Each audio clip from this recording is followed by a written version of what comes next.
ఇప్పటికే 2 సార్లు heart stroke వచ్చింది. ఇంకోసారి వచ్చిందంటే బ్రతకడం కష్టం. నీకు చాలా సార్లు చెప్పాను నువ్వు ఎక్కువ పని చేయకుండా రెస్ట్ తీసుకో అని. కానీ నువ్వు కూతురు ఆనందం అని చెప్పి నీ ఆరోగ్యం పాడు చేసుకుంటున్నావు. ఇలా అయితే బ్రతకడం కష్టమయ్యా. నా కూతురి ఆనందం కంటే నాకేది ముఖ్యం కాదు. తనని ఆనందంగా ఉంచడంలోనే నేను ఆనందంగా ఉంటాను. నాన్న త్వరగా రా నాన్న, నాకు బాగా ఆకలిస్తుంది. తొందరగా ఇంటికి వెళ్ళిపోతాం. మరేం పర్లేదు డాక్టర్, నేను చూసుకుంటాను. నాన్న నాకు బాగా ఆకలిసినప్పుడు ఆ ఆకలి తెలియకుండా ఒక పాట పాడతారు కదా, పాడండి నాన్న.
చంద్రయ్య ఎక్కడయ్యా నా అద్దె డబ్బులు?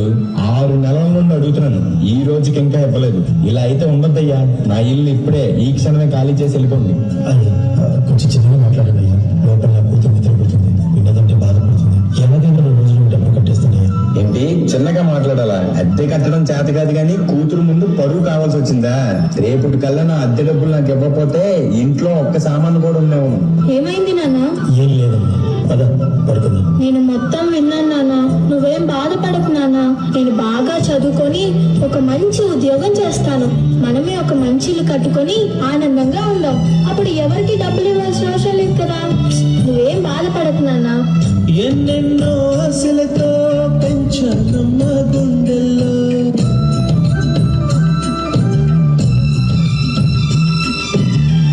ఎన్నెన్నో ఆశలతో పెంచానమ్మ గుండెల్లో.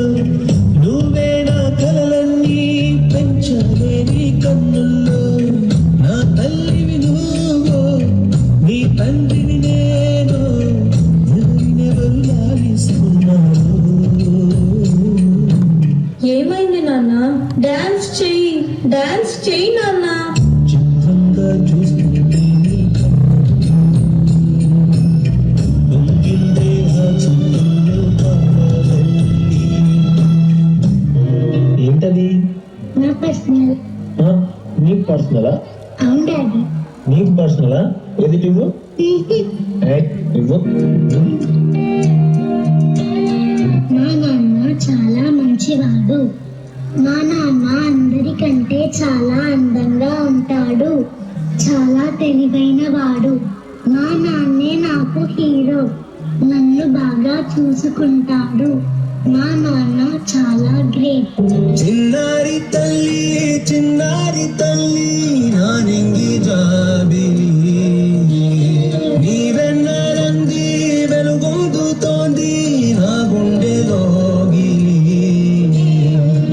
ఊసులోనే ముసురాడుతోంది నాన్న ఊపిరి. కాలాలు దాటి ఎలాంటికైన చేరాలి నీ దారి. ఎన్నాళ్ళు ఉన్నానంటూ ఏకాకి మాదిరి.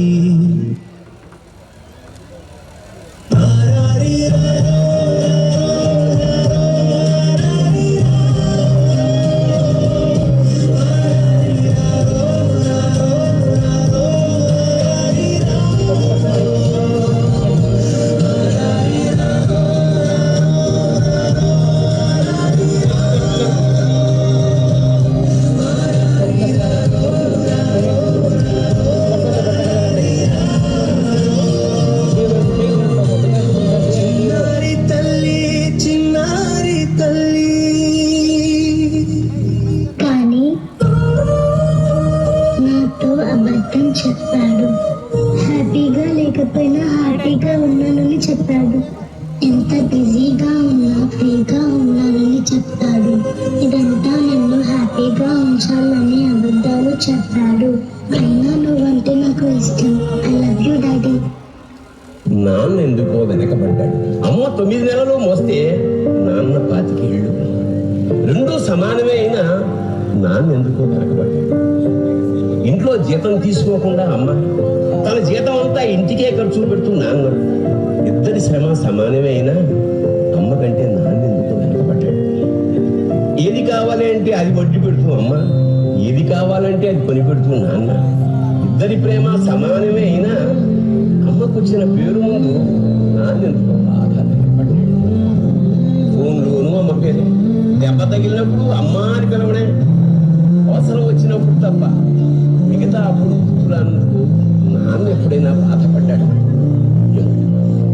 ఇద్దరూ సమానమే అయినా పిల్లల ప్రేమను పొందడంలో తరతరాలుగా నాన్న ఎందుకో వెనకబడ్డాడు. అమ్మకి మాకు బీరువా నిండా రంగురంగుల చీరలు బట్టలు, నాన్న బట్టలకు దండెం కూడా నిండదు. తనను తాను పట్టించుకోవడం రాని నాన్న ఎందుకో మాకు కూడా పట్టదంత వెనకపడ్డాడు. అమ్మకి అన్నో కొన్నో బంగారు నగలు, నాన్నకి బంగారం చున్న పట్టు పంచబడి కుటుంబం కోసం ఎంత చేసినా తగిన గుర్తింపు తెచ్చుకోవడంలో నాన్న ఎందుకో కోపం బాగా. పిల్లల ఫీజులు ఖర్చులు ఉన్నాయి ఎప్పుడప్పుడు. ఈసారి పండక్కి చీర కొనొద్దంది అమ్మ. ఇష్టమైన కూర అని చెప్పి పిల్లలు మొత్తం తినేస్తే ఆ పూటకి పచ్చడి మెతుకులతోనే ఇష్టంగా తినే నాన్న.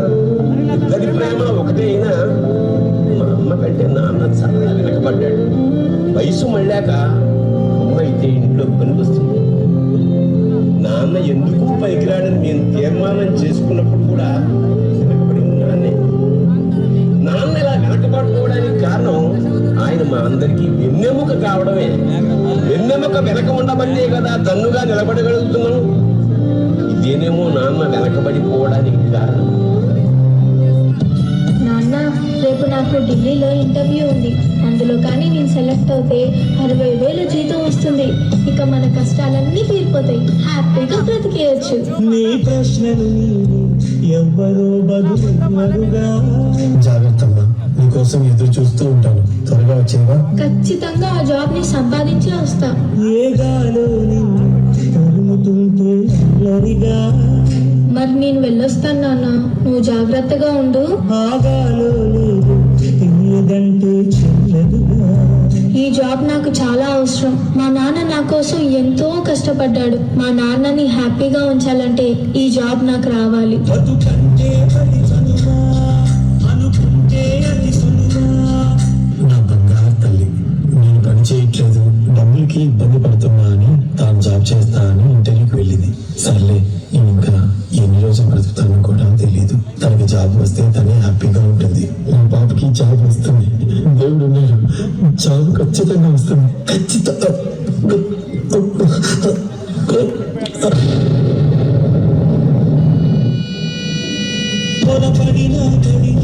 జాలి పడదే కాలం. You are selected. నీకు ఈ జాబ్ వచ్చింది.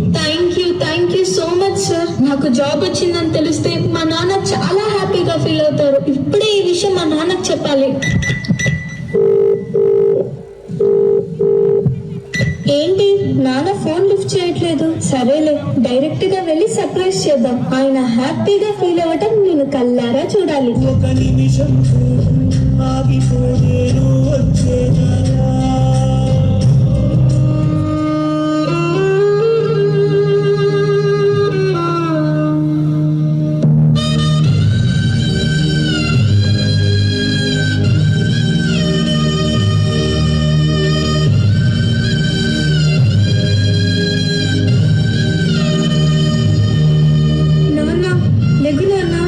నాకు జాబ్ వచ్చింది నాన్న.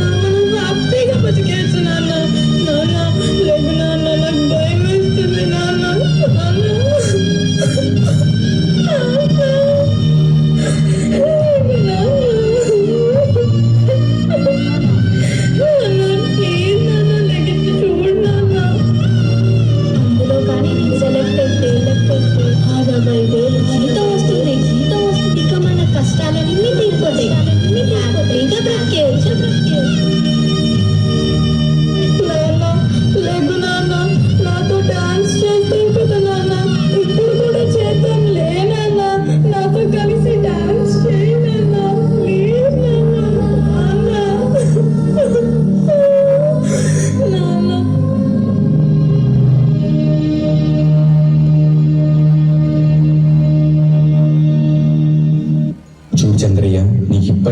2 సార్లు హార్ట్ స్ట్రోక్ వచ్చింది. ఇంకోసారి వచ్చిందంటే బ్రతకడం కష్టం. నీకు చాలా సార్లు చెప్పాను నువ్వు ఎక్కువ పని చేయకుండా